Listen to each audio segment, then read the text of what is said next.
This is Boomer Life on CISL 650.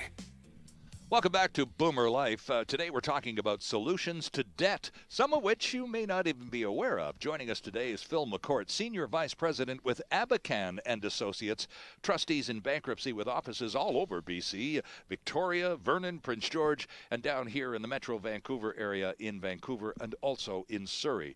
Phil, we talked a little bit before the break about consumer proposals, and we'll get more into that and what happens and how the process unfolds. But what's the big difference between a consumer proposal and the other major debt remedy, which is bankruptcy? The difference.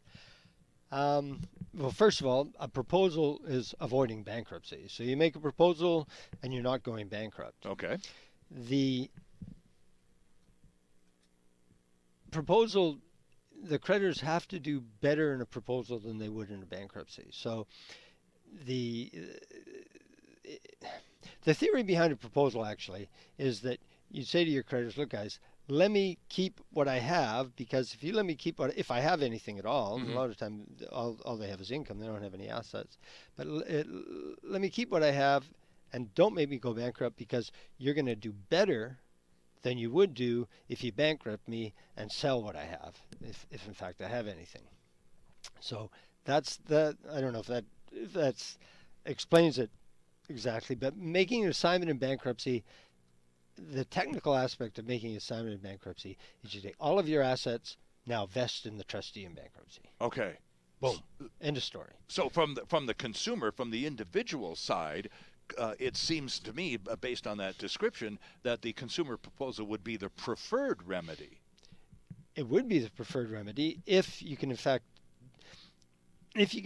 make enough payments, make payments to the trustee such that your creditors will get more than they would in the bankruptcy. Okay, let's see how this works. Let's put me across the desk from you in your office downtown at Abakhan and Associates in Good Vancouver. idea. And I come into you and I say, and I'm not the happiest human being on the planet, and I'm sure most people who get to your office, by the time they've procrastinated and endured an unbelievable amount of harassment from collection agencies, etc., they finally get to your office and they're pretty darn miserable because they're in huge debt and they've got stress the likes of which they couldn't imagine 5 years ago. So I get to your office and I go, okay, I guess I'm here to go bankrupt, Mr. McCourt. And your response is maybe not. That's going to be the first thing, right? That's exactly my response. Yeah. And so where do you take it from there? How do you determine whether it's appropriate for me to go bankrupt or maybe smarter or better for me to file a consumer proposal? What criteria do you base this on?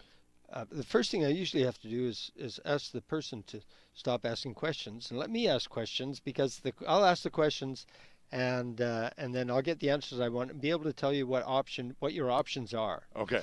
And obviously, the first thing I need to know is how much, and to who do you owe the money. Okay. The next big question is, of course, what do you own? What assets do you have? I remember getting a call years ago when I was a neophyte for a guy who said he owed $40,000, and I said, "Do you own anything? Do you own anything?" And he said, "I got a boat." I said, "Well, how much is the boat worth?" "Oh, about 60 grand. So I said, "Well, sell your boat, and pay your debts." You know, didn't occur to him, huh? No, it hadn't occurred to him. Just wanted his cake and could eat it too. How to get away without paying debts and keep my assets. Right. Now we'll get back to that in a minute as well, because. Okay. So what do you own? So that, yeah, I mean, if you've got enough, there are a lot of people. When you're looking at insolvency, bankruptcy, unfortunately, the equity, if you want to try and save things, equity in a home is not a really good idea, because the equity in the home immediately vests in the trustee. In many people's cases, almost most people's cases who find themselves in a bankruptcy situation or insolvent situation, they don't have any equity in the home. Because they've used the home as an ATM, and that's part of the financial problem. That too, yes, that too. And this is where am I getting to here? It's just the idea of keeping your asset. If there's no equity in your home, and you're making mortgage pay. You own the home. You're making mortgage payments. Nobody can fault you for making. It's like paying rent, right? So you make your mortgage payments. Right. And there's no equity in the home. Then you get to keep your home. But you're really not keeping. You're keeping your home because you get to stay living there. Right. But there's not. It's not an. That's not an asset. That's not an asset. If you had equity in your home, all of a sudden the trustee would say, okay, I want that equity, and the trustee would get that equity one way or another, either sell the home or have somebody finance it out or whatever. Okay. Have the spouse finance it out. So that's a little bit of confusion. People say, do I get to keep my house? Well, but you see, when right back to the first meeting, I'm in your office and I'm across the desk from you. Now, all I've been doing for the last 2 years is enduring an unbelievable blizzard of harassment. I'm stressed. Every cent that I make is going. I'm living paycheck to paycheck. I am one miserable guy, and you suggest to me that if I have, well, you see, my first question to you, I think, is going to be, when do I get foreclosed upon? I'm going to lose my house. I'm going to lose my car. I don't have any assets. I owe so much money, and I got so many people chasing after me. I'm here in your office hoping you have a gun somewhere to protect me from these guys, because it's gotten to that point. People show up at a trustee office, and Phil, they're in pretty rough shape in some cases. And they are in some cases. And that question, that first question you asked, when am I going to be foreclosed? Of course, the trustee has literally nothing to do with any foreclosure or anything. That'll only be the bank who holds the mortgage, who will do stuff, who will do that.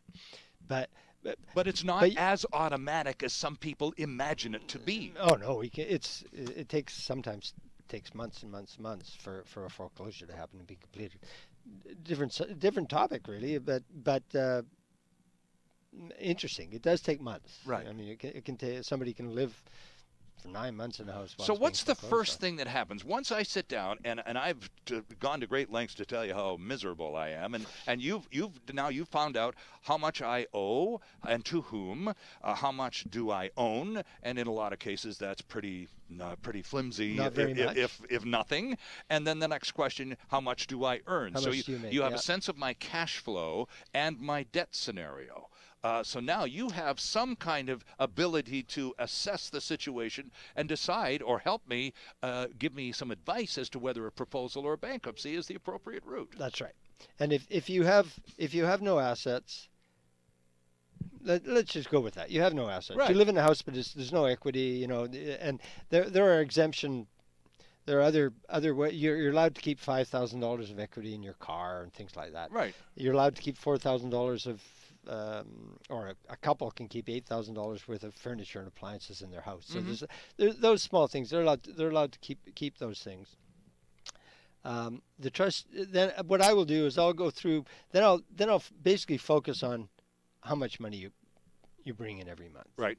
And if you're married, how much the household income is that comes in every month. And I will first of all have to paint the picture. I first of all have to look at what would happen in a bankruptcy. So if you did go bankrupt, what would happen? Okay. And generally speaking, you talk about cash flow, and yes, cash flow is important from somebody's ability to make payments, but the calculation of surplus income is, funnily enough, strangely enough, has little to do with cash flow.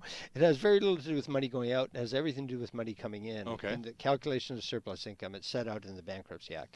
And if you make an assignment in bankruptcy, your surplus income is calculated based on the provisions in the Bankruptcy Act. Okay. And if you have, I won't get into the calculations, but if you have over $200 of surplus, what they call surplus income, in every month, then the chances are you're going to be bankrupt for, well, not the chances are, you will be bankrupt for 21 months. Then what I do is I calculate, okay, here's your surplus income, 21 months. How much are the creditors going to get out of your bankruptcy? We're already assuming you have no assets. I'm not assuming, but that's the story, the way we put this story together. Right, yeah. So how much are they going to get? How much are you going to pay in the bankruptcy to your creditors? Have to pay by law. Right, if you're a first timer, it's 21 months. Second timers, third timers, is different issue. They don't happen very often. Mm-hmm.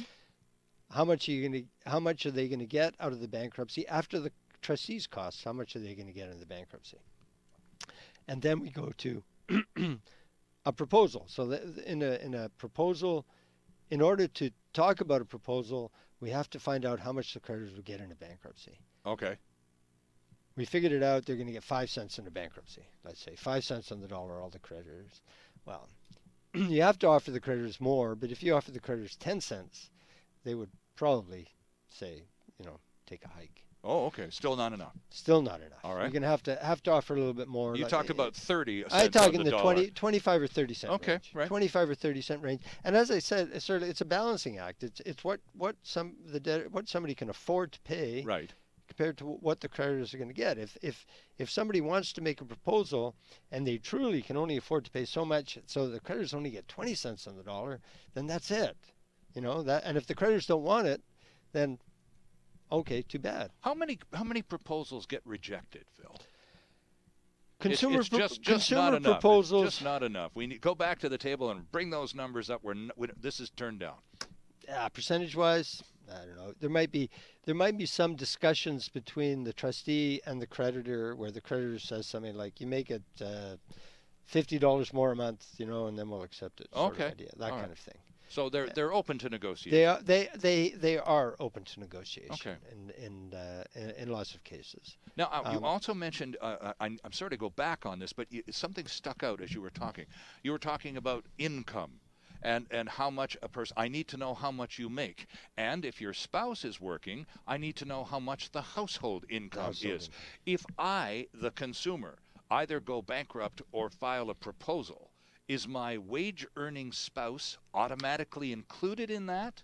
Or is she treated as a separate individual and free of the proposal or the bankruptcy provisions? The spouse is totally free of everything. The spouse is not making a proposal, is not going bankrupt. But in a bankruptcy, it's necessary to include the household income. Right.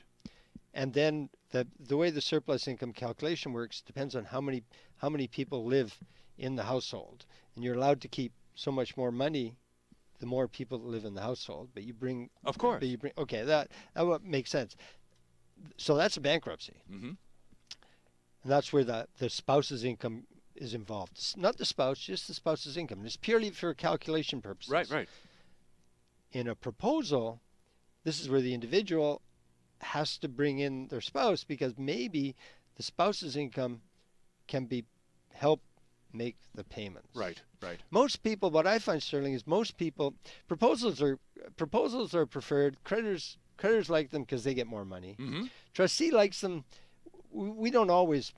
We're in business here. We don't always make more money in proposals, but sometimes we do. Debtors usually like proposals because they feel it's a very internal thing because they feel better about themselves. I'm sure. Okay, so they feel like they're doing something better. Sometimes I've told people, I've said, look, you don't have to make a proposal here. There are provisions in the Act that says if you can make a proposal and you don't make a proposal and you just go bankrupt, the trustee or creditor can oppose your discharge, which is another topic. So you would bankrupt longer than you would have been otherwise, just because you could have made a proposal and didn't make a proposal. Oh, and so there's language in the Bankruptcy Act that speaks to that. You didn't choose the appropriate remedy, so there are provisions for that. Yeah. Interesting. We need to take a quick break here. Abakhan and Associates, I keep identifying your company, Phil, as trustees in bankruptcy and proposal administrators. And when we come back from the break, you're officers of the court as well. The whole thing functions around the Bankruptcy Act, which is federal law, correct? That's correct, yes. Okay, so then once we've established that, we'll take a quick break and we'll come back and talk about, all sorts of debt issues with a Senior Vice President from Abakhan and Associates. Phil McCourt is with us. And by the way, they have a terrific website. If you want to check it out while we take our break, the website is abakhan.com. And Abakhan is pretty easy to spell. It just sounds hard. It's Abakhan. Abakhan. Abakhan.com. And we're back after this quick time out on CISL 650. Canada's only weekly radio show dedicated to the baby boomer lifestyle. This is Boomer Life on CISL 650.